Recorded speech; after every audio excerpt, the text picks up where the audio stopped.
né? Queria ler um texto em Marcos capítulo 3. Eu acho que isso aí cada um tem a sua base. Né? A Lorena já citou a dela, mas eu queria citar esse versículo, esse texto aqui, que para mim também trata muito de religião e evangelho.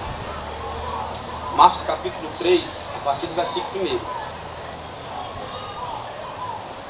Marcos 3, a partir do versículo 1, diz assim, ó: E outra vez entrou na sinagoga, e estava ali um homem que tinha uma das mãos mirrada, e estavam observando se curaria no sábado para o acusarem. Olha aí, os fariseus estavam observando se Jesus curaria para acusar que ele tinha curado no sábado.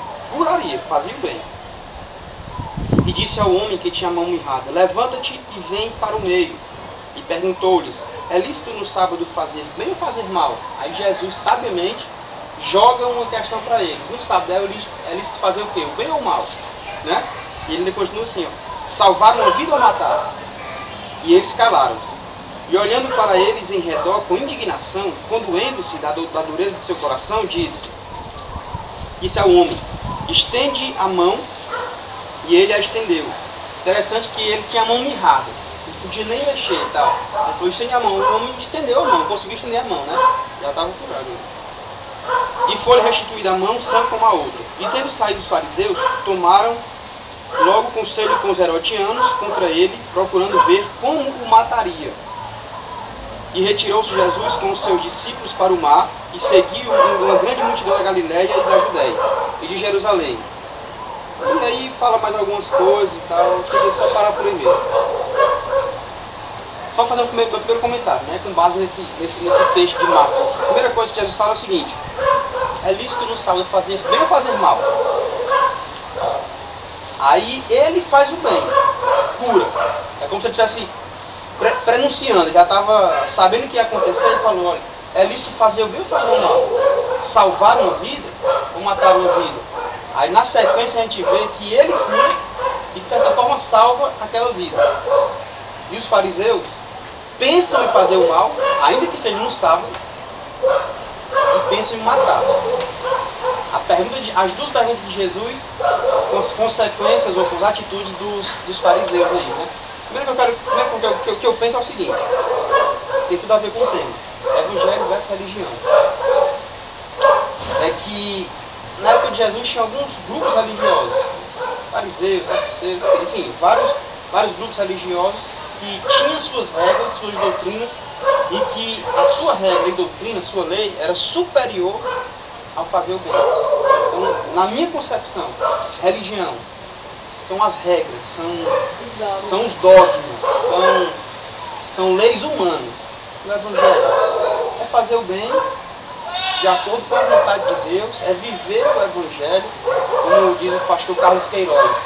A gente não tem que se intitular crente, cristão, evangélico.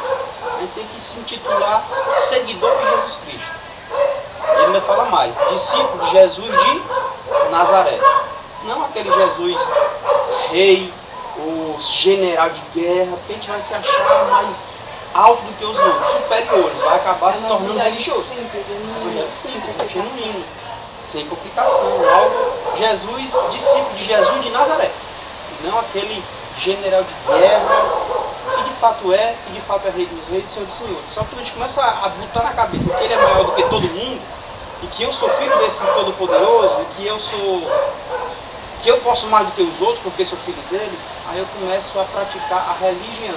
Quando eu começo a entender que ele viveu aqui com humildade, aí eu começo a entender: não, o meu Senhor me ensinou dessa forma, então eu também tenho que ser humilde, eu também tenho que lavar os pés, eu também tenho que, claro que uma maneira figurada, ou uma prática diária de humildade mesmo. O Paulo mesmo fala, né, que quando ele ia pregar, ele não pregava com palavras sofisticadas, mais simples, porque aquilo que ele expôs, o Espírito de Deus, o poder dele, não aquela palavra bonita, aquela coisa de... Embora soubesse, né, tivesse essa capacidade. Mas ele queria pregar de forma simples para as pessoas.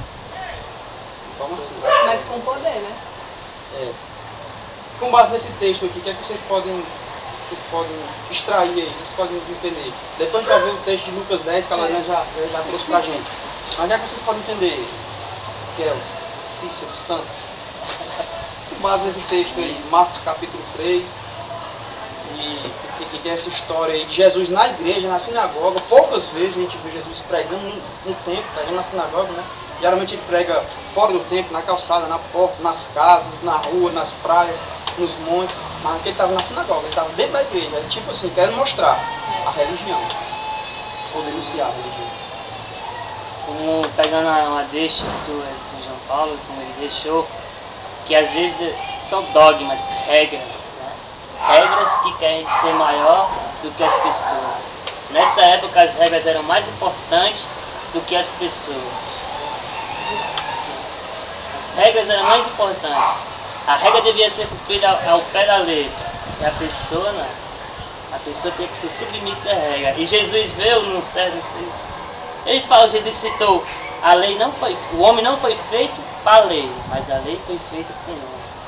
Jesus apenas queria curar, mas os homens, naquela época, os fariseus, os religiosos, as pessoas que defendiam as regras, os dogmas, que defendiam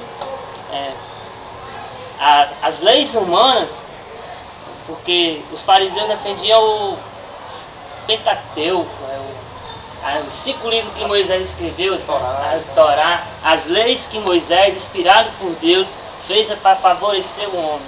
E eles fizeram das leis mais importantes para os homens.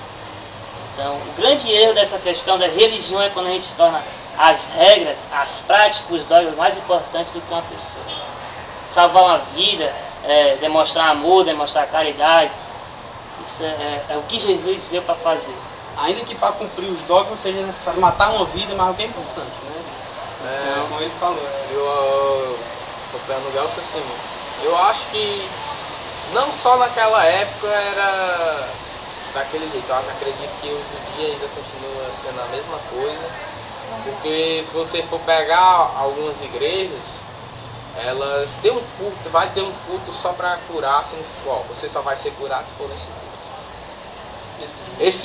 Hoje é o dia de extrair demônios. Cara, tem dia de extrair demônios. Posso extrair demônios? O extrair demônios acho que é na terça.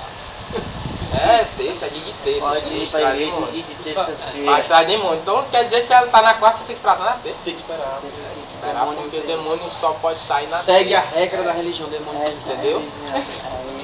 Então não, fora tem muitas outras coisas, como testemunhos, que você só pode dar num certo hora, num certo dia. E o mais interessante é que nessa época todos defendiam a mesma causa.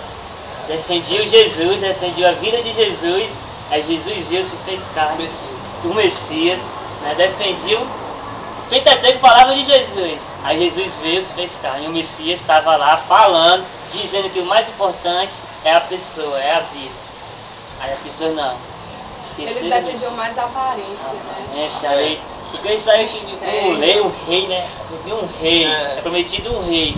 Mostrar um regime, aquela coisa certinha. Porque eles também esperavam, né? Eles esperavam, o pessoal diz rei, eles esperavam que fosse uma pessoa e Jesus grande que viesse, entendeu? De jumento, e hoje em dia os pregadores acham que só porque são proclamadores, acham que tem que dar em casa e tudo mais, mas eles não andam em cima do jumento. Não cabia na mente da religião que o rei andava ali com o povo, que o rei não tinha o melhor carro da época.